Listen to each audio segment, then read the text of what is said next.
بسم اللہ الرحمن الرحیم الحمد للہ رب العالمین والصلاة والسلام على رسوله سیدنا محمد وعلى آلہ واصحابہ اجمعین اما بعد فاعوذ باللہ من الشیطان الرجیم بسم اللہ الرحمن الرحیم قل ان کنتم تحبون اللہ فاتبعونی یحببکم اللہ ویغفر لکم ذنوبکم واللہ غفور رحیم قال النبی صلی اللہ علیہ وسلم المرء مع من احب او كما قال عليه الصلاة والسلام صدق الله العظيم وصدق رسوله النبي الكريم ونحن على ذلك لمن الشاهدين والشاكرين والحمد لله رب العالمين. محترم خواتین، اللہ رب العزت کا بے انتہا فضل اور اس کا کرم ہے کہ اس نے ہمیں یہ مبارک دن اور مبارک موقع اور لمحہ عطا فرمایا کہ جس میں ہم اللہ اور اس کے رسول صلی اللہ علیہ وسلم اور ان کے لائے ہوئے دین کے بارے میں کچھ باتیں کہنے اور سننے کے لیے جمع ہوئے ہیں. محترم خواتین،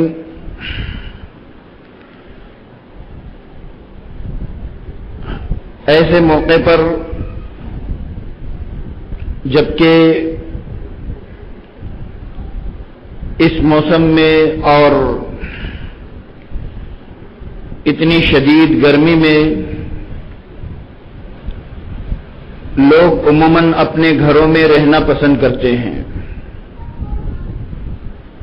خصوصاً عورتیں گرمی کی شدت کی وجہ سے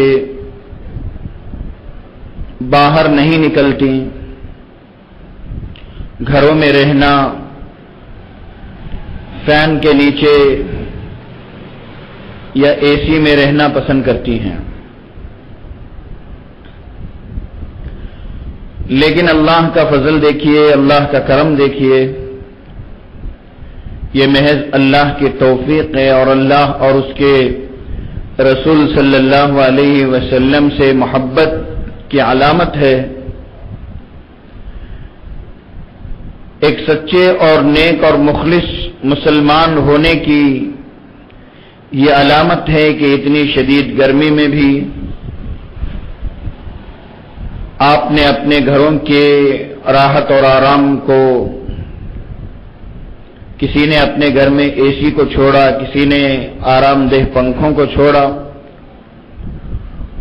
اور گھر میں بیٹھنے کے بجائے نکل کر یہاں آئیں اور اللہ کے دین کی باتوں کو سننے کے لیے جمع ہوئی ہیں. واقعی یہ بہت بڑی سعادت اور نیک بختی کی بات ہے اور اللہ رب العزت کی طرف سے بڑی عظیم توفیق ہے. اس کی قدر کیجئے اور اللہ رب العزت سے دل ہی دل میں دعا کیجئے کہ اے اللہ، آپ نے مجھے دین کی باتیں کہنے اور سننے کی یا اللہ آپ نے توفیق عطا فرمائی ہے. یا اللہ مجھے ان باتوں پر عمل کرنے کی بھی آپ توفیق عطا فرمائیے.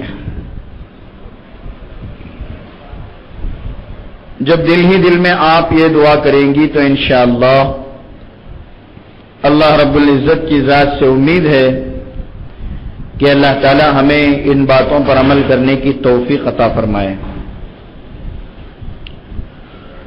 محترم خواتین، خطبے میں جو آیت کریمہ میں نے تلاوت کی ہے اس آیت کریمہ میں جناب محمد الرسول اللہ صلی اللہ علیہ وسلم جو میرے اور آپ کے آقا ہیں، ان سے اللہ رب العزت نے ارشاد فرمایا، قل ان کنتم تحبون اللہ، کہ اے نبی صلی اللہ علیہ وسلم آپ اپنی امت کے مردوں سے اور اپنی امت کی عورتوں سے سب سے کہہ دیجئے کہ اگر تم اللہ کے محبوب بننا چاہتے ہو، اگر تم اللہ سے واقعی سچی محبت رکھنا چاہتے ہو، اللہ کی مغفرت چاہتے ہو، اللہ والے بننا چاہتے ہو، فاتبعونی، تو میری اتباع کرو، یعنی حضور صلی اللہ علیہ وسلم کی اتباع کرو۔ حضور کی اتباع کرنا، آپ کی بتائے ہوئے باتوں پر عمل کرنا، آپ کی سنتوں پر عمل کرنا اور اپنے بچوں کو، اپنے گھر والوں کو، سب کو عمل کرانا۔ اللہ نے ارشاد فرمایا کہ اگر تم واقعی اللہ کے محبوب بننا چاہتے ہو، اللہ کے چہیتے بننا چاہتے ہو، اللہ والے بننا چاہتے ہو اور اللہ کی مغفرت حاصل کرنا چاہتے ہو، اللہ کی جنت حاصل کرنا چاہتے ہو، اپنی زندگیوں میں خیر و برکت حاصل کرنا چاہتے ہو، اپنی دنیا بھی اپنی آخرت بھی اچھی بنانا چاہتے ہو، تو میری اتباع کرو۔ یحببکم اللہ، جب تم میری اتباع کرو گے یعنی حضور صلی اللہ علیہ وسلم کی، تو پھر اللہ بھی تم سے محبت کرنے لگیں گے، اللہ بھی تمہیں، اللہ رب العزت بھی تمہیں اپنا چہیتا بنائیں گے، اپنا محبوب بنائیں گے۔ اور اللہ رب العزت جب کسی بندے سے محبت کرنے پر آ جائیں، کسی بندی پر محبت کرنے پر آ جائیں، تو پھر خیر و برکت کے دروازے اس کے لیے کھول دیتے ہیں، اس کے لیے شفقت اور مہربانی کا دروازہ کھول دیا جاتا ہے، اس کے لیے رحمت و برکت کے دروازے کھول دیے جاتے ہیں۔ لہذا بڑا عجیب سبق اس آیت کریمہ میں دیا گیا کہ فرمایا کہ اگر تم واقعی اللہ کے محبوب بندے بننا چاہتے ہو تو حضور صلی اللہ علیہ وسلم کی اتباع کرو، اللہ بھی تم سے محبت کرنے لگیں گے اور تمہیں اپنے اولیاء میں سے اللہ تعالیٰ تمہارا شمار کریں گے۔ اور مزید یہ وَيَغْفِرْ لَكُمْ ذُنُوبَكُمْ، اور اللہ تعالیٰ تمہارے گناہوں کو معاف فرمائیں گے، تمہاری مغفرت کریں گے۔ واللہ غفور الرحیم، اور اللہ تعالیٰ مغفرت کرنے والے اور رحم کرنے والے ہیں۔ تو لہذا محترم خواتین، اس آیت کریمہ میں حضور صلی اللہ علیہ وسلم کی سچی اتباع کرنے کا حکم دیا گیا، حضور صلی اللہ علیہ وسلم سے سچی محبت کرنے کا حکم دیا گیا۔ لہذا حضور کی اتباع اور آپ کی محبت یہ ہے کہ آپ صلی اللہ علیہ وسلم کی بتائی ہوئی، بیان کی ہوئی باتوں پر عمل کیا جائے، آپ کی سنتوں پر عمل کیا جائے، آپ کے طریقوں پر کو اپنایا جائے، اور آپ صلی اللہ علیہ وسلم نے عورتوں سے متعلق جو کچھ ہدایات دی ہیں، عورتیں ان ہدایات پر عمل کریں اور حضور صلی اللہ علیہ وسلم پر کثرت کے ساتھ درود شریف پڑھنے کا اہتمام رکھیں۔ یہی حضور کی اتباع ہے اور یہی حضور سے سچی محبت کی علامت ہے۔ محترم خواتین، جہاں حضور صلی اللہ علیہ وسلم کا امت کے مردوں پر اور امت کے اور اسی طرح ہر مخلوق پر، اللہ کی ہر مخلوق پر حضور صلی اللہ علیہ وسلم کے احسانات ہیں، آپ نے اپنے احسان کے ذریعے سے گمراہی میں پڑی ہوئی انسانیت کو ہدایت کی راہ پر چلایا، ہدایت کا راستہ دکھایا۔ جانوروں پر حضور صلی اللہ علیہ وسلم کے احسانات تھے، جانوروں کے ساتھ بدسلوکی کی جاتی تھی، انہیں بھوکا پیاسا رکھا جاتا تھا، ان سے کام بہت زیادہ لیا جاتا تھا، کھانا کم دیا جاتا تھا، بڑا ظلم و ستم جانوروں پر ہوتا تھا۔ حضور صلی اللہ علیہ وسلم نے جانوروں کے حقوق بیان کیے اور ان کے ساتھ بھی حسن سلوک کرنے کا آپ نے حکم دیا۔ ایک مرتبہ حضور صلی اللہ علیہ وسلم بیٹھے ہوئے تھے مجلس میں، یہ اونٹنی آپ کی مجلس میں آ گئی، صحابہ نے روکنا چاہا تو حضور نے فرمایا اسے چھوڑ دو، وہ مجھ سے فریاد کرنے کے لیے آ رہی ہے۔ وہ آئی، آ کر کے بڑی عاجزی کے ساتھ اپنے دونوں گھٹنوں کو زمین پر ٹیک دیا، ٹیک کر کے جھک کر کے بیٹھ گئی اور اپنے چہرے کو آپ صلی اللہ علیہ وسلم کے قدموں میں رکھ دیا اور آنکھوں سے اس کے زار و قطار آنسو بہنے لگے۔ اللہ کے نبی علیہ الصلوۃ والسلام نے صحابہ کرام رضی اللہ عنہم سے فرمایا کہ میرے صحابہ، مجھے یہ اونٹنی شکایت کر رہی ہے، یہ اونٹنی مجھ سے شکایت کر رہی ہے کہ اس کا مالک اسے کھانا کم دیتا ہے اور اس سے کام بہت زیادہ لیتا ہے، لہذا اس کے مالک کو بلا لاؤ۔ صحابہ گئے اور اس کے مالک کو بلا کر کے لائے۔ آپ صلی اللہ علیہ وسلم نے اس سے نصیحت فرمائی کہ یہ اونٹنی مجھ سے شکایت کر رہی ہے کہ تم اسے کھانا کم دیتے ہو، کام بہت زیادہ لیتے ہو۔ تو انہوں نے اعتراف کیا۔ آپ نے ان کو نصیحت کی کہ یہ بے زبان جانور ہے، اس کے ساتھ رحم اور کرم کا معاملہ کرو، اس کے حقوق ادا کرو، جتنا اس کے بس میں ہے اتنا ہی اس سے کام لیا کرو اور جتنا اس کی وسعت ہے اتنا کھانا اسے مکمل طور پر دیا کرو۔ انہوں نے آپ صلی اللہ علیہ وسلم سے معافی چاہی اور آئندہ اس کے ساتھ اس نے سلوک کرنے کا وعدہ کیا اور آپ تشریف لے گئے۔ مشہور واقعہ ہے کہ ایک سفر میں حضور صلی اللہ علیہ وسلم کہیں سے واپس تشریف لا رہے تھے۔ ایک جگہ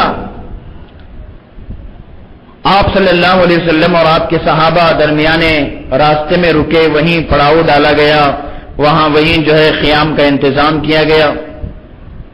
اتفاق سے وہاں کسی جھاڑی پر، کسی درخت پر ایک چڑیا نے انڈے دے دیے تھے۔ ابھی چند دنوں میں اس کے بچے جو ہے ان انڈوں سے نکلنے والے تھے۔ صحابہ کرام رضی اللہ عنہم میں سے بعض صحابہ گھومتے گھومتے وہاں تک پہنچ گئے۔ عموماً اس طرح کی کوئی کیفیت ہوتی ہے تو کوئی چیز پسند آ جاتی ہے تو اٹھا لیتے ہیں۔ اس طرح ایک صحابی کو اس چڑیا کے انڈے پسند آ گئے، اچھے لگے، تو انہوں نے ان انڈوں کو اٹھا لیا۔ اب وہ چڑیا سیدھے حضور صلی اللہ علیہ وسلم کے پاس آئے اور حضور کے سر کے اوپر گول جو ہے اسی طرح گھومنے لگی اور اڑنے لگی اور اپنی زبان سے، اپنی چونچ سے جو ہے اپنی معصومیت میں جو ہے اپنی آواز نکالنے لگی۔ تو حضور صلی اللہ علیہ وسلم نے صحابہ سے فرمایا، اے میرے صحابہ، یہ چڑیا مجھ سے شکایت کر رہی ہے کہ کسی نے اس کے انڈے اٹھا لیے ہیں۔ ایک صحابی نے کہا کہ یا رسول اللہ صلی اللہ علیہ وسلم، میں نے اس کے انڈے اٹھائے ہیں، مجھے اچھے لگے تو میں نے اٹھا لیے۔ حضور نے فرمایا جاؤ اس کے گھونسلے میں وہیں پر رکھ دو۔ اب وہ آئے اور وہیں پر رکھ دیا تو پھر وہ چڑیا ہنسی خوشی کے ساتھ جو ہے اپنے گھونسلے میں چلی گئی۔ تو آپ صلی اللہ علیہ وسلم جانوروں کے لیے رحمت بن کر کے دنیا میں تشریف لائے، بچوں کے لیے رحمت بن کر کے تشریف لائے۔ آپ نے بچوں کے بارے میں فرمایا بڑوں کے لیے رحمت بن کر کے، بزرگوں کے لیے، ضعیفوں کے لیے رحمت بن کر کے تشریف لائے۔ حضور نے فرمایا من لم يرحم صغیرنا ولم يؤقر کبیرنا فلیس منا، کہ جو کوئی ہمارے بچوں کے اوپر شفقت نہ کرے، ہمارے مسلمانوں کے بچوں کے اوپر شفقت اور مہربانی کا معاملہ نہ کرے اور ہمارے بڑوں کی عزت نہ کرے، وہ ہم مسلمانوں میں سے نہیں ہیں۔ لہذا آپ جو ہے درختوں کے لیے آپ رحمت تھے. آپ نے فرمایا لوگ جو ہے درختوں کی بڑی بے حرمتی کرتے تھے, بڑی جو ہے ناقدری کرتے تھے, جب چاہے اس کو کاٹ دیا, وہاں جا کر کے گندگی کر دی, جیسے چاہا اسے بگاڑ دیا. لہذا حضور نے فرمایا کہ ایسا مت کیا کرو, درختوں کو بیجا نہ کاٹا کرو, اور خصوصاً سایہ دار درختوں کے نیچے پیشاب اور گندگی وغیرہ نہ کرو. آپ صلی اللہ علیہ وسلم نے درختوں کے بھی حقوق بیان فرمائے. ایک غرض یہ کہ جانوروں کے, درختوں کے, بچوں کے, بڑوں کے, چھوٹوں کے, سب کے حقوق آپ صلی اللہ علیہ وسلم نے بیان فرمائے. سب پر آپ جو ہے ایک رحمت بن کر کے تشریف لائے, سب کے آپ بڑے محسن ہیں, سب پر آپ کے بڑے احسانات ہیں. لیکن ان تمام میں سب سے زیادہ احسان حضور صلی اللہ علیہ وسلم کا وہ عورتوں پر ہے, عورتوں پر ہے. حضور صلی اللہ علیہ وسلم کے زمانے میں اور آپ کے زمانے سے پہلے زمانے جاہلیت میں عورتوں سے بڑی سخت نفرت کی جاتی تھی, بڑی سخت نفرت کی جاتی تھی. عورتوں کا گھر میں رہنا یا عورت بچی کا گھر میں پیدا ہو جانا بہت منحوس سمجھا جاتا تھا, بڑی بے برکتی کی بات سمجھی جاتی تھی, بہت ہی زیادہ بے عزتی کی بات سمجھی جاتی تھی.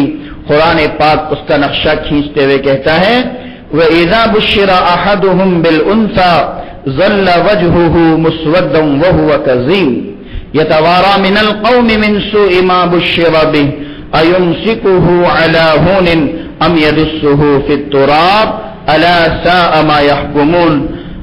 اللہ رب العزت سورہ نحل میں غالباً اس کو بیان فرماتے ہیں.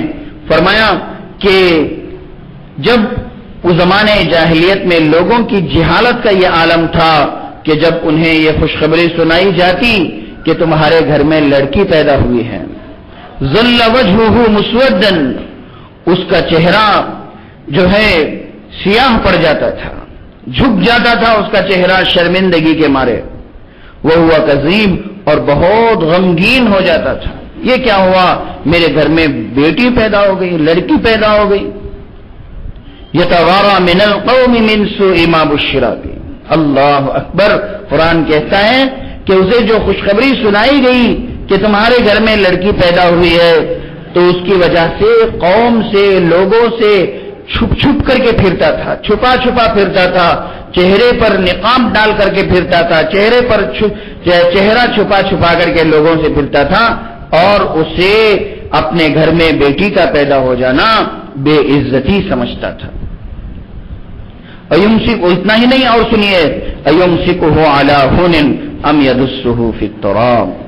سوچتا تھا کہ کیا اسی ذلت کے ساتھ میں اس بچی کو گھر میں زندہ رکھوں یا اس کو زندہ زمین میں دفن کر دوں. اللہ اکبر. اللہ رب العزت فرماتے ہیں الا ساء ما یحکمون, کیا ہی برا وہ فیصلہ کرتے تھے, کیا ہی جہالت کا کام وہ لوگ کیا کرتے تھے.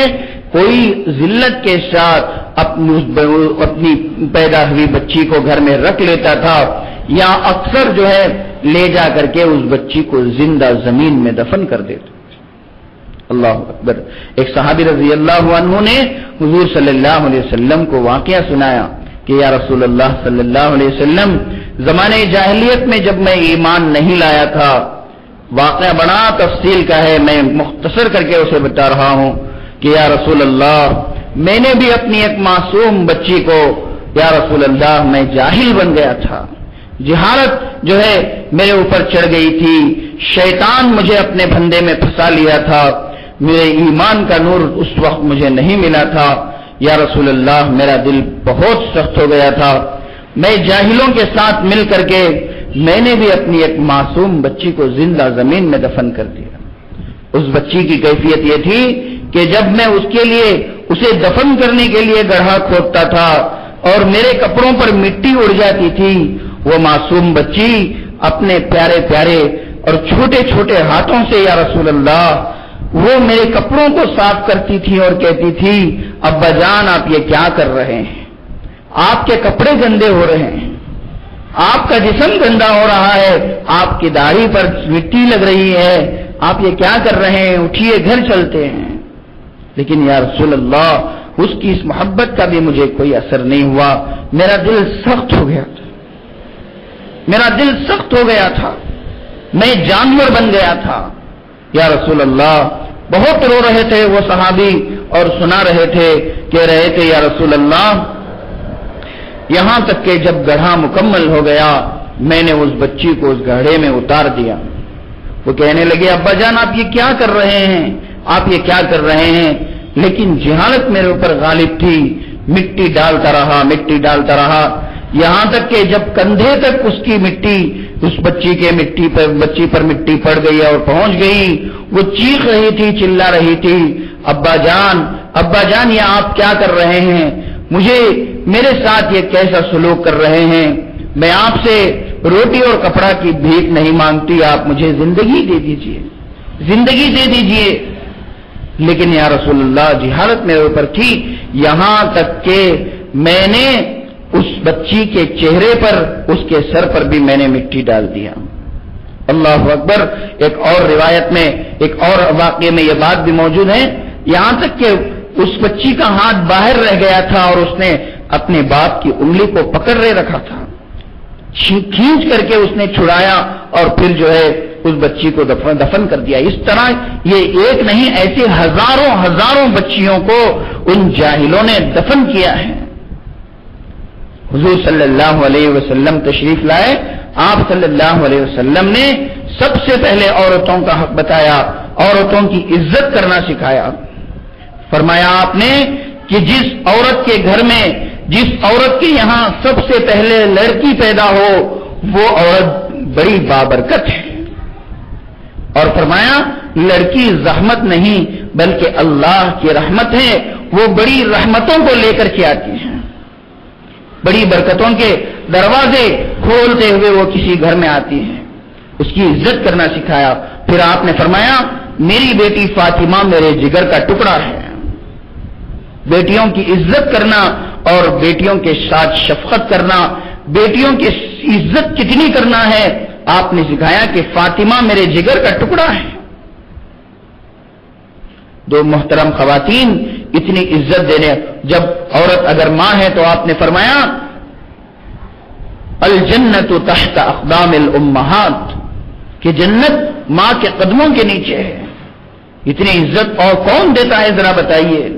کسی مذہب میں ماں کو اتنی عزت نہیں دی گئی جتنی بڑی عزت جو ہے دین اسلام میں دی گئی۔ کہا گیا کہ جنت ماں کے قدموں کے نیچے ہے۔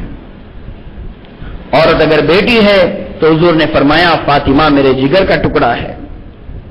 عورت اگر بیوی ہے قرآن پاک کہتا ہے وعاشروہن بالمعروف، ان کے ساتھ اچھا سلوک کرو۔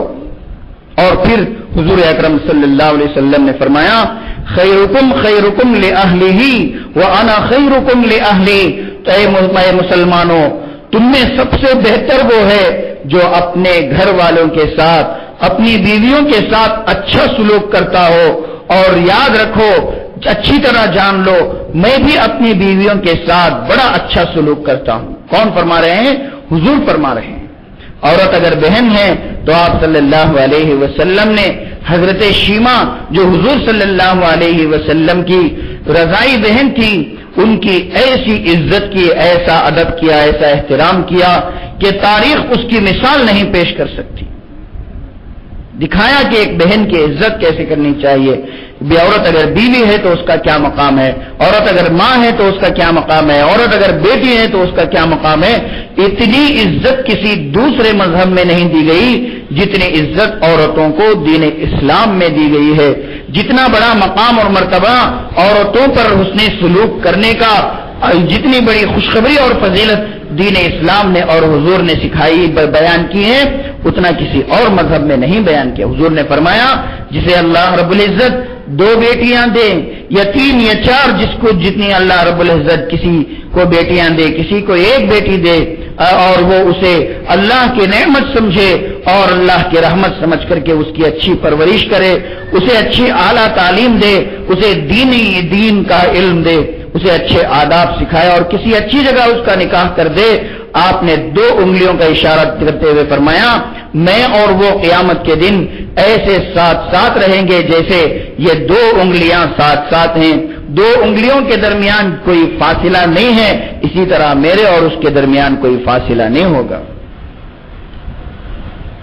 میں نے شاید یہ واقعہ پہلے بھی بتایا ہے، جب یہ بات آ گئی ہے تو میں بتاتا ہوں کہ ایک مرتبہ حضور صلی اللہ علیہ وسلم کے گھر میں حضرت عائشہ صدیقہ رضی اللہ عنہا جو حضور کی اہلیہ ہیں، ہم سب کی ماں ہیں، وہ موجود تھیں۔ ایک عورت جو ہے غریب بیچاری اللہ کی بندی، وہ جو ہے دو چھوٹی چھوٹی معصوم بچیوں کو لے کر کے گھر میں آئی، آ کر کے جو ہے حضور کے گھر میں بیٹھ گئی۔ بس غریب عورتیں اس طرح سے لوگ گھروں میں آتی ہیں، لہذا حضرت عائشہ صدیقہ نے دیکھا کہ بہت غریب عورت ہے، چھوٹی چھوٹی معصوم بچیوں کو لائی ہے، کچھ دینا چاہیے۔ انہوں نے پورے گھر میں تلاش کیا، پورے گھر میں تلاش کیا تو صرف 3 کھجوریں ان کو ملی، 3 کھجوریں، لہذا لا کر کے اس عورت کے ہاتھ میں دے دیا۔ اب وہ عورت جو ہے ایک کھجور ایک بچی کو دی، دوسرا کھجور دوسری بچی کو، اور تیسرا کھجور اپنے منہ میں ڈال لیا۔ لیکن بچیاں تو بچیاں ہوتی ہیں، شاید بھوکی تھیں، جلدی جلدی ان بچیوں نے اپنا کھجور کھا لیا اور پھر ماں کے منہ کو غور سے دیکھنے لگی۔ ماں سمجھ گئی کہ میرے منہ میں جو کھجور ہے وہ بھی بچیاں چاہتی ہیں، لہذا اس نے اپنے منہ کا کھجور نکالا، منہ میں سے اس کے بھی 2 ٹکڑے کیے، ایک ٹکڑا ایک بچی کو دیا اور دوسرا ٹکڑا دوسری بچی کو دیا۔ حضرت عائشہ صدیقہ رضی اللہ عنہا یہ منظر دیکھ رہی تھی، آپ دیدہ ہو گئی، یعنی ان کی آنکھوں میں آنسو آ گئے۔ بہت جو ہے ان کو یہ منظر اچھا لگا کہ اس عورت نے اپنی بچیوں کے ساتھ کتنا اچھا سلوک کیا، بہت متاثر ہو گئی تھی حضرت عائشہ۔ خیر وہ عورت کچھ دیر بیٹھ کر کے واپس چلی گئی۔ جب بعد میں حضور گھر میں تشریف لائے تو حضرت عائشہ صدیقہ رضی اللہ عنہا گھر میں موجود تھیں، چہرے پر ایک عجیب اثر تھا۔ تو حضور نے پوچھا، عائشہ کوئی بات ہوئی ہے کیا کہ تمہارے چہرے پر کچھ اثر ہے؟ فرمایا، یا رسول اللہ آج ایک عجیب واقعہ ہوا گھر میں، اس سے میں بہت متاثر ہوئی۔ فرمایا کیا ہے؟ تو انہوں نے پورا واقعہ بتایا کہ اس طرح ایک عورت آئی تھی، میں نے 3 کھجوریں دی، اس نے جو ہے 2 کھجوریں 2 بچیوں کو دیا، ایک اپنے منہ میں ڈال لیا، تو پھر بچیاں اسے غور سے دیکھنے، پھر اس نے اپنے منہ کا کھجور نکالا، پھر اس کے بھی 2 ٹکڑے کیے اور پھر جو ہے ایک ٹکڑا بچی کو دیا، دوسرا ٹکڑا دوسری بچی کو دیا۔ بہت اچھا لگا مجھے، بہت متاثر ہوئی میں۔ حضور نے فرمایا کہ اے عائشہ، یہ جو حسن سلوک اس نے اپنی بچی کے ساتھ کیا، دیکھیے عورتوں کو، عورت بچیوں کو کتنی عزت حضور دے رہے ہیں، کتنی عزت دے رہے ہیں۔ اللہ اکبر! حضور کے یہ اقوال قیامت تک کے لیے حدیثوں کی زینت بن کر کے رہیں گے، قیامت تک کے لیے یہ عزت ہے عورتوں کے لیے۔ حضور نے فرمایا اے عائشہ، یاد رکھو جو حسن سلوک اس نے اپنی بچیوں کے ساتھ کیا ہے، کل اس عورت کے اور جہنم کے درمیان وہ حسن سلوک آڑ بن جائے گا، وہ عورت جہنم میں جائے گی ہی نہیں۔ اللہ اکبر! عورت بچیوں کے ساتھ حسن سلوک کرنے پر اتنی بڑی خوشخبری حضور صلی اللہ علیہ وسلم نے سکھائی۔ لہذا محترم خواتین، جب اسلام نے اور ہمارے حضور نے، ہمارے نبی نے ہمیں اتنی عزت دی ہے، عورتوں کو اتنا بڑا مقام دیا ہے، تو عورتوں پر بھی اللہ کے نبی علیہ الصلاۃ والسلام کے کچھ حقوق عائد ہوتے ہیں، کچھ حقوق عائد ہوتے ہیں، لہذا ان حقوق کو جاننا، ان حقوق پر عمل کرنا عورتوں کی ذمہ داری ہے۔ اگر آپ صلی اللہ علیہ وسلم کے اتنے احسانات کا بوجھ سر پر لے کر کے بھی اگر ہم نے آپ صلی اللہ علیہ وسلم کے احسانات کا حق ادا نہیں کیا، احسان فراموش کہلائے جائیں گے، اور احسان بھول جانے والا، احسان فراموش اللہ اور اس کے رسول صلی اللہ علیہ وسلم کی نظروں میں ناپسندیدہ ہے۔ مجھے معاف کیجئے، مجھے معاف کیجئے، عورتیں جو ہے اللہ کے نبی کے احسانات کو بھول گئیں، اللہ کے نبی کی دی ہوئی عزت کو بھول گئیں، فیشنوں میں پڑھ کر کے اور جو ہے اور دوسری چیزوں میں پڑھ کر کے اور گھر کے کام و کاج کو انہوں نے اتنا ضروری سمجھ لیا، اور جو ہے دوسری شاپنگ کو اور ادھر ادھر کی بیکار کہ بیکار کی مصروفیات اور مشغولیات کو ٹی وی اور ٹی وی کے ہر سیریل اور فلموں کے مصروفیات کو انہوں نے اتنا اہم سمجھ لیا اور جو ہے تقریبات میں شرکت اور اسی طرح معمولی رسم و رواج میں پوری شان و شوکت کے ساتھ پورا سج کر بن ٹھن کر کے شرکت کرنا اتنا ضروری انہوں نے سمجھ لیا کہ اللہ اور اس کے رسول صلی اللہ علیہ وسلم کے احکامات سے غافل ہو گئی. اس لیے محترم خواتین ہمیں جو ہے احسان فراموش بننے کے بجائے احسان شناس بننا چاہیے، احسان کو پہچاننے والا، احسان کی قدر کرنے والا بننا چاہیے. اللہ کے نبی علیہ الصلوۃ والسلام نے آخری موقع پر جبکہ آپ کی وفات کے لیے کچھ گھنٹے یا کچھ دن باقی تھے، ایسے موقع پر بھی آپ صلی اللہ علیہ وسلم نے کئی نصیحتیں فرمائی. ان نصیحتوں میں سے ایک نصیحت آپ کی یہ بھی تھی کہ احسان فراموش مت بنو، احسان شناس بنو، احسان محسن کا حق ادا کرنے والے بنو. اس لیے اللہ کے نبی کے بڑے احسانات ہیں. اللہ کے نبی نے آپ کو بڑی عزت دی ہے، بڑا مقام آپ کا بیان کیا ہے. آپ کے ساتھ اس نے سلوک کرنے، آپ کے ساتھ نرمی کرنے کا مردوں کو اللہ کے نبی نے حکم دیا. ایک مرتبہ ایک صحابی رضی اللہ تعالیٰ عنہ، انجشا ان کا نام تھا، وہ جو ہے عورتوں کو یہ اونٹنی پر بٹھا کر کے، کچھ عورتوں کو وہ ہودج عورتوں اونٹنی پر رکھنے والا ہوتا ہے ایک گہوارے کی طرح، اس میں 5-8 آدمی بیٹھتے ہیں، اونٹنی چلتی ہے، تو وہ اس طرح کے ہودج میں 4-5 عورتوں کو بٹھا کر کے انجشا جلدی تیزی کے ساتھ اونٹنی کو لے جا رہے تھے. حضور اکرم صلی اللہ علیہ وسلم نے ارشاد دیکھا تو ارشاد فرمایا، انجشا آہستہ چلنا. عورتوں کی نزاکت اور عورتوں کی کمزوری کا آپ نے کتنا لحاظ کیا، کتنا خیال کیا. فرمایا دیکھ کر کے چلنا، کہیں یہ گر نہ جائیں. عورتیں کانچ کی طرح ہوتی ہیں. قواریر کا لفظ اللہ کے نبی نے استعمال فرمایا. کتنی عزت، کتنا احترام اور کتنا خیال آپ صلی اللہ علیہ وسلم نے فرمایا. یہ سب اس وجہ سے تھا کہ اس وقت لوگ جاہلیت کی وجہ سے عورتوں سے نفرت کرتے تھے. لہذا اس نفرت کو نکالنے کے لیے اور عورتوں کو بھی ایک مقام دلانے کے لیے حضور نے یہ فرمایا. ایک حدیث میں آپ صلی اللہ علیہ وسلم نے ارشاد فرمایا، مجھے 3 چیزوں سے محبت ہے. اس میں ایک عورت کا بھی آپ نے لفظ استعمال کیا. وجہ اس کی یہ تھی کہ لوگ جو ہے عورتوں کو ذلیل سمجھتے تھے، بچیوں کا پیدا ہو جانے کو حقیر سمجھتے تھے، ان کو زندہ زمین میں دفن کر دیا کرتے تھے، عورت کا گھر میں رہنا منحوس سمجھتے تھے. اس لیے آپ نے اتنی عزت کے الفاظ استعمال کر کے اس جاہلیت والے زمانے سے، اس جاہلیت والے رسوم اور رواجات سے عورتوں کو آپ نے بچایا. اب عورتوں پر بھی یہ حق بنتا ہے کہ وہ آپ کے ان احسانات کو یاد رکھیں اور آپ صلی اللہ علیہ وسلم کے ان احسانات کا جو ہے کہ شکر گزاری کریں. شکر گزاری یہ ہے کہ حضور صلی اللہ علیہ وسلم کی سچی اتباع میں لگ جائیں. حضور کی اتباع کیا ہے؟ اللہ کے نبی علیہ الصلوۃ والسلام کی سنتوں پر عمل کرنا. کھانے میں حضور کی کیا سنت تھی، اٹھنے بیٹھنے میں حضور کی کیا سنت تھی، گفتگو میں حضور کی کیا سنت تھی، گھر میں داخل ہونے اور گھر سے نکلنے میں حضور صلی اللہ علیہ وسلم کا کیا عمل تھا، مہمانوں کا اعزاز اور اکرام کرنے میں حضور کا کیا عمل تھا. اس طرح ہر زندگی کے ہر شعبے میں، زندگی کی ہر چیز میں، نمازوں میں آپ صلی اللہ علیہ وسلم کی کیا کیفیت تھی، اس طرح ہر چیز میں، زندگی کے ہر شعبے میں. بچوں کی تربیت جو ہے اللہ کے نبی علیہ الصلوۃ والسلام نے بچوں کی تربیت کے بارے میں کیا فرمایا، بڑوں کی عزت کے بارے میں حضور نے کیا فرمایا، چھوٹوں پر شفقت کے بارے میں حضور نے کیا فرمایا، والدین کے ساتھ عزت کرنے کے بارے میں حضور نے کیا فرمایا.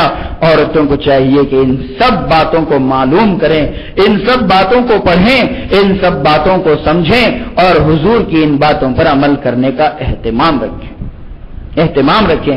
ایک کتاب ملتی ہے سنتوں کی خوشبو یا سنتوں کا گلدستہ. حضرت مولانا حکیم محمد اختر صاحب رحمت اللہ علیہ ہمارے بڑے اکابرین میں سے گزرے ہیں، بہت بڑے اللہ والے ہیں.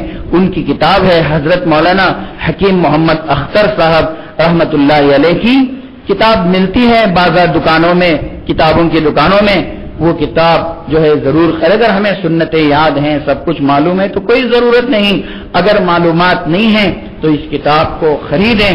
اس میں حضرت نے تمام سنتوں کا ذکر کیا ہے، کھانے میں کیا کیا حضور کی سنت تھی، پینے میں حضور کی کیا کیا سنتیں تھیں، اور جو ہے اسی طرح سونے میں، جاگنے میں اور گفتگو میں، ہر چیز میں حضور کی کیا کیا سنتیں تھیں، یہاں تک کہ ناخن کاٹنے کے بارے میں حضور کی کیا سنت تھی، کس انگلی سے آپ پہلے شروع کرتے تھے اور کس انگلی پر ختم کرتے تھے، انگوٹھے میں کیا ناخن آپ کب کاٹتے تھے، ہر چیز میں ہر چیز کی مسواک کرنے کی کیا سنت تھی، نماز میں کیا کیا سنتیں موجود ہیں، اور جو ہے بچوں کی تربیت کے بعد یہ ساری چیزیں حضرت نے اس میں جو ہے جمع کی ہیں، اس میں حضرت لائے ہیں۔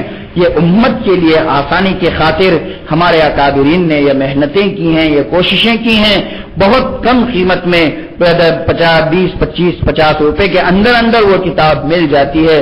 ضرور ہر گھر میں وہ کتاب ہونی چاہیے اور اس کتاب کا باقاعدہ مذاکرہ ہونا چاہیے، اور اپنے بچوں کی خود کی زندگی اور اپنے بچوں کی زندگی میں بھی اللہ کے نبی علیہ الصلاۃ والسلام کی ایک ایک چھوٹی سنت لانے کی کوشش کریں، اپنے گھر والوں کے، اپنے شوہروں کی، اپنے بھائیوں کے، اپنے والد جو بھی ہیں جن کی زندگیوں میں اگر سنت نہیں ہے، سنتوں کو لانے کی کوشش کریں۔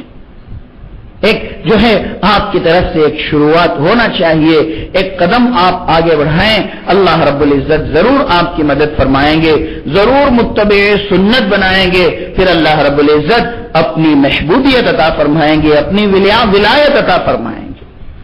جو سنتوں کا عاشق ہوگا اللہ رب العزت اسے اپنی ولایت سے نوازتے ہیں۔ اس لیے محترم خواتین، اپنے بچوں کو جو ہے بعض اللہ کی نیک بندیاں ایسی ہیں کہ یہاں تک تم بچوں کو سنتوں کا اہتمام کراتی ہیں، اللہ انہیں جزائے خیر عطا فرمائے، اللہ تعالیٰ پوری امت کے لیے ان کو نمونہ بننے کی اللہ تعالیٰ توفیق عطا فرمائے کہ اپنے چھوٹے چھوٹے معصوم بچوں کو جن کی کوئی زیادہ عمر نہیں، 7 سال 6 سال ایسی عمر ہے، باقاعدہ رات میں ان بچوں کو وضو کرا کر کے سلاتی ہیں۔ سنت ہے، ہمارے نبی وضو کر کے سویا کرتے تھے، دعا پڑھا کر، وضو کرا کر کے، دعا تو اکثر پڑھا دیتے ہیں، وضو کرا کر کے بھی سلانا ضروری نہیں ہے کہ آپ جو ہے مار کر، ڈانٹ ڈپٹ کر اور جو ہے ان کے چہروں پر پانی چھڑک کر کے انہیں وضو کرائیں، نہیں، سنت ہے اہتمام کرانے کے لیے، عادت ڈالنے کے لیے، اتنی چھوٹی چھوٹی عمروں سے اپنے بچوں کی ایسی تربیت کا اہتمام کر رہی ہیں۔ اس لیے محترم خواتین، حضور اکرم صلی اللہ علیہ وسلم کے بڑے احسانات آپ پر ہیں، لہذا آپ پر جو ہے یہ ذمہ داری عائد ہوتی ہے، آپ پر جو ہے یہ حق بنتا ہے کہ آپ جو ہے اللہ کے نبی کے احسانات کو نہ بھولیں، اللہ کے نبی کے احسانات کو، اللہ کے نبی نے آپ کو جو عزت دی ہے، جو مقام اللہ نے آپ کو عطا فرمایا ہے، اس مقام کو یاد رکھیں، اس کا استحضار کریں اور اس مقام کو نہ بھولیں۔ احسان فراموش بننے کے بجائے احسان شناس بنیں۔ لباس میں اللہ کے نبی علیہ الصلاۃ والسلام کی سنت کا اہتمام، حضور نے لباس کے بارے میں فرمایا، عورتیں باریک لباس نہ پہنیں، عورتیں چست لباس، ٹائٹ لباس نہ پہنے، عورتیں یہود و نصارہ کی طرح جو ہے بے حیائی والا، پیٹ کھلی ہوئی، پیٹ کھلا ہوا، ہاتھ کھلے ہوئے، اس طرح کے اور چھوٹے چھوٹے کپڑے، اس طرح کے لباس نہ پہنے۔ حضور کی سنت ہے، حضور نے فرمایا، حضور کی حدیث ہے کہ عورتیں انہیں قیمتی لباس پہننے سے نہیں روکا گیا، اجازت دی گئی، جتنا قیمتی لباس تم چاہے اللہ نے وسعت دی ہے، اچھے سے اچھا لباس بنائیے، اچھے سے اچھا لباس پہنیے، ہزاروں روپے میں خریدیے، اللہ نے اگر وسعت دی ہے اس میں کوئی منع نہیں ہے، منع ہے تو صرف فضول خرچی سے منع کیا گیا اسلام میں، ورنہ اپنی ضرورت کے لیے آپ اچھے سے اچھا لباس پہننا چاہتی ہیں تو پہنیے، اسلام میں منع نہیں ہے، لیکن اس بات کو یاد رکھیے کہ آپ کا وہ لباس بے حیائی والا نہ ہو، باریک دوپٹے والا نہ ہو، باریک دوپٹہ اوڑھنا اور نہ اوڑھنا دونوں برابر ہے، اسی طرح اپنی بچیوں کو بھی عمدہ سے عمدہ اچھا بہترین اسلامی لباس پہنائیے، اسلامی لباس پہنائیے، اپنے بچوں کو بھی جو ہے ایسے ریڈی میڈ جو ہے شرٹ وغیرہ خرید، آج جو ہے اور مسلمانوں کو کپڑے خریدنے کا ڈھنگ تک نہیں آتا، میں نے ایک بچے کے شرٹ پر دیکھا کہ وہ پیچھے لکھا ہوا ہے، ایک مسلمان ایسا شرٹ خرید کر کے لایا ہے، کیا لکھا ہوا ہے؟ آئی لو اسرائیل، آئی لو اسرائیل۔ اسرائیل کون ہے؟ مسلمانوں کا دشمن، اور قبلہ اول بیت المقدس کو اس نے جو ہے قبضہ کیا ہوا ہے، اور مسلمانوں کے معصوم بچوں کو فلسطین میں اور اسرائیل میں بہت ساری جگہوں پر یہ انگریز، یہ اسلام کے دشمن، یہ یہود اور نصارہ سب مل کر کے معصوم بچوں کو تک نہیں بخش رہے ہیں، ان کے گلے کاٹ کر کے ان کی خون کے خون سے ہولیاں کھیل رہے ہیں۔ اور وہ بچہ مسجد میں آیا ہے، کیا اچھا ٹائٹل لے کر کے لکھا ہوا ہے آئی لو اسرائیل۔ کیا اس باپ کو نظر نہیں آیا وہ جملہ؟ کیا وہ جملہ اسے نظر نہیں آیا؟ اس لیے جو ہے آپ اچھے سے کپڑے پہنائیں، لیکن اسلامی لباس ذرا جو ہے اسلامی لباس پہنائیں، بےہودہ اس کے اوپر جملے نہ ہوں، بےہودہ اس کے اوپر جو ہے کارٹونز نہ ہوں۔ اور اسی طرح ہفتے میں ایک مرتبہ کم سے کم اپنے بچوں کو اسلامی لباس، سفید جبہ اور پاجامہ کم سے کم جمعہ کے دن یا کسی اور دن جو ہے پہنا کر کے مسجد کو بھیجیں، بچوں کو سمجھائیں بیٹے یہ ہمارے نبی کا لباس ہے، ہمیں پہننا چاہیے۔ بچوں کے دلوں میں محبت، حضور کے لباس سے محبت پیدا کریں۔ ایک صاحب مجھے سنا رہے تھے، دیکھیں کتنی دوری ہے اسلامی لباس سے۔ گھروں میں جو ہے عید کے دن بھی سفید جوڑا اور سفید جبہ اور پائجامہ عورتیں پہنانا اپنے بچوں کو پسند نہیں کرتی۔ عیدگاہ میں بھی آتے ہیں تو بےہودہ لباس پہن کر کے آتے ہیں۔ کم سے کم عید کی نماز کے لیے تو کم سے کم سفید جبہ اور پائجامہ 10 جوڑے 5 جوڑے بناتے ہیں، اس میں ایک جوڑا سفید جبہ اور پائجامہ نہیں بنایا جاتا۔ کیا دوری ہو گئی سنتوں سے، کیا جو ہے کیا بے غیرتی آ گئی، اور جو ہے اللہ کے نبی علیہ الصلوۃ والسلام کے احسانات کو کتنا فراموش کر دیا۔ مجھے ایک صاحب سنا رہے تھے کہ جب انہوں نے اپنے بچے کے لیے جبہ بنایا اور جبہ پہنانے لگے تو بچہ معصومیت سے کہنے لگا کیا میں مولوی صاحب کا بیٹا کی میں جبہ پہننے کے واسطے؟ جی دیکھیے بچوں کے ذہن میں کیا گیا ہے کہ مولوی صاحب کے بیٹے جبہ پہننا۔ اللہ اکبر۔ وہ مجھے آ کر کے ہنس کر کے سنا رہا تھا، اس طرح سے مجھے بچہ بول رہا تھا، میں نے اسے ڈانٹا اور جو ہے میں نے اسے بتایا کہ اللہ کے نبی کا لباس ہے۔ کیا صرف مولوی صاحب کے بیٹے جو ہے عالم صاحب کے بیٹے ہی جبہ پہنیں گے؟ دوسرے بچے جو ہے عالم صاحب کے بیٹے، وہ بچہ بول رہا ہے کیا میں مولوی صاحب کا بیٹا کی جبہ پہننے کے واسطے میں پہنتا نہیں، میں پہنیں گا نہیں۔ اس طرح سے جو ہے وہ بچہ حجت کر رہا تھا۔ اس طرح سے اس قدر دوری ہو گئی۔ اس لیے محترم خواتین مجھے زیادہ بات کرنا نہیں ہے، میں بس یہ بتانا یہ چاہتا ہوں کہ دیکھیے اللہ کے نبی کے آپ پر بڑے احسانات ہیں، بڑی عزت اللہ کے نبی نے آپ کو دی ہے، بڑا مقام آپ کا بتایا ہے۔ اسلام نے جتنی عزت عورتوں کو دی ہے، ان کی عفت اور عصمت اور ان کی عزت کی جتنی حفاظت اسلام نے کی ہے وہ کسی اور مذہب نے نہیں کی ہے۔ آج غیر لوگ اسلام کی اس عصمت و عفت کی حفاظت کی طرف دیکھ رہے ہیں اور تعریف کرنے پر مجبور ہیں اور کہہ رہے ہیں کہ عورتوں کو اگر محفوظ ہیں عورتیں تو وہ دین اسلام میں محفوظ ہیں، ورنہ کہیں بھی کسی بھی مذہب میں عورتوں کی عصمت و عفت، ان کی عزت محفوظ نہیں ہے۔ اس لیے محترم خواتین اللہ کے نبی کے احسانات کا تقاضا یہ ہے کہ ہم جو ہے اللہ کے نبی کی سنتوں پر عمل کریں، چھوٹی بڑی تمام سنتوں پر جو ہے عمل کرائیں، اپنے بچوں کو، گھر والوں کو نماز فجر کا اہتمام کرائیں۔ کتنے گھروں میں بار بار یہ ہر جگہ یہ بات بولتا ہوں کہ آج جو ہے نوجوانوں سے مسجدیں خالی ہیں نماز فجر میں۔ کیوں خالی ہیں؟ آدھی رات تک TV, internet, cell phone, اس میں ان کی زندگی گزرتی ہے، پھر نماز فجر میں کہاں سے اٹھا جاتا ہے؟ نہیں اٹھا جاتا، جبکہ نماز فجر کتنی اہم اور کتنی ضروری ہے۔ بے برکتی نماز فجر کو چھوڑنے سے آتی ہے۔ پھر لوگ کہتے ہیں ہمارے بچے کا جاب نہیں لگ رہا ہے، جاب لگ بھی گیا تو بڑی سیلری بہت کم ہے، اور اتنے پیسے ہم نے خرچ کیے اس کی پڑھائی میں، یہ کیا وہ کیا، لیکن اس کی کہیں اچھی نوکری نہیں لگ رہی ہے، اور کہیں نوکری لگ گئی تو سیلری کم ہے، کام بہت زیادہ ہے، اور جو ہے سفر کی مشقت بہت ہے۔ بہت سارے مسائل، بہت ساری مصیبتیں ایک ساتھ ہمارے بچوں پر آ کر کے پڑ جاتی ہیں۔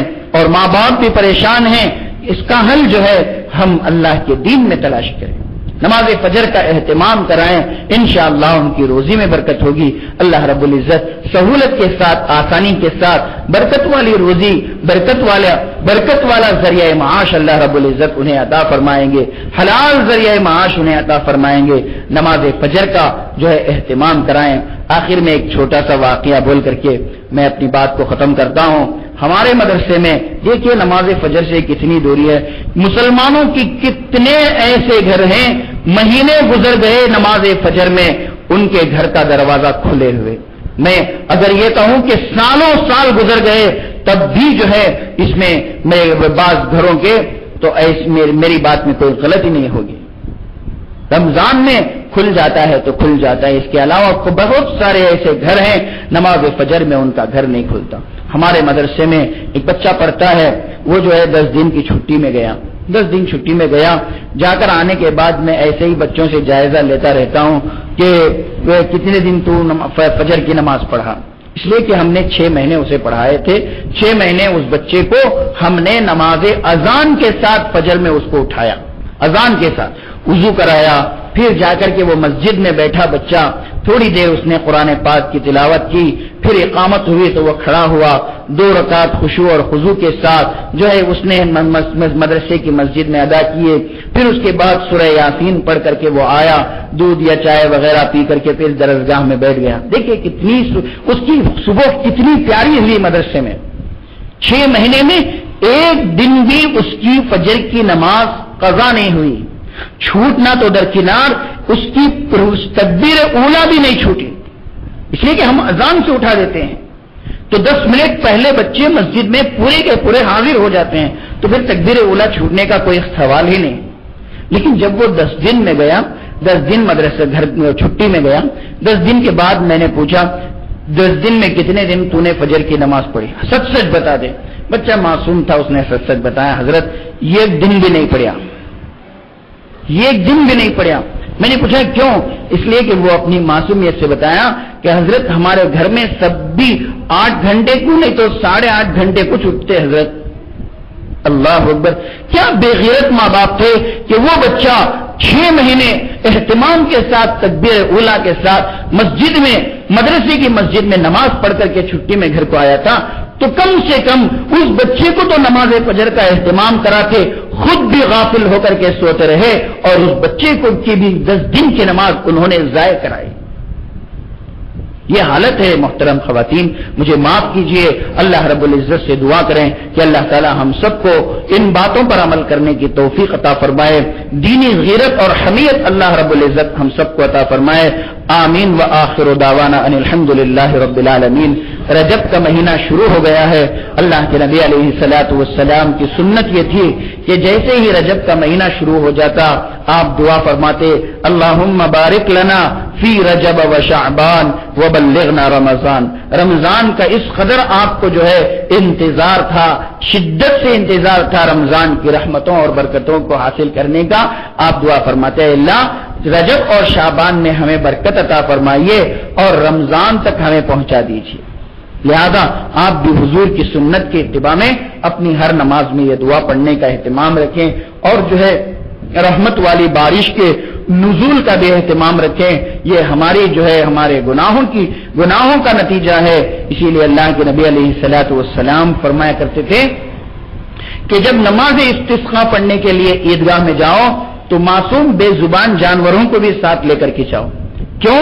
اس لیے کہ ہمارے گناہوں کی وجہ سے اگر بارش رکی ہوئی ہے تو اللہ رب العزت ان معصوم بے زبان جانوروں کے صدقے میں بارش نازل فرمائیں گے۔ اللہ اکبر۔ آپ جو ہے اپنی نمازوں میں رحمت والی بارش کی جو ہے دعائیں کرنے کا اہتمام رکھیں، پورے عالم اسلام کے لیے امن و امان کی دعاؤں کا اہتمام رکھیں، اب تہجد کا اہتمام رکھیں، اپنے جو ہے بچوں کے لیے، بڑوں کے لیے، سب کے لیے، پوری امت کے لیے دعاؤں کا خوب اہتمام کریں۔ اللہ تعالی ہم سب کو ان باتوں پر عمل کرنے کی توفیق عطا فرمائے، آمین۔ وآخر دعوانا الحمدللہ رب العالمین۔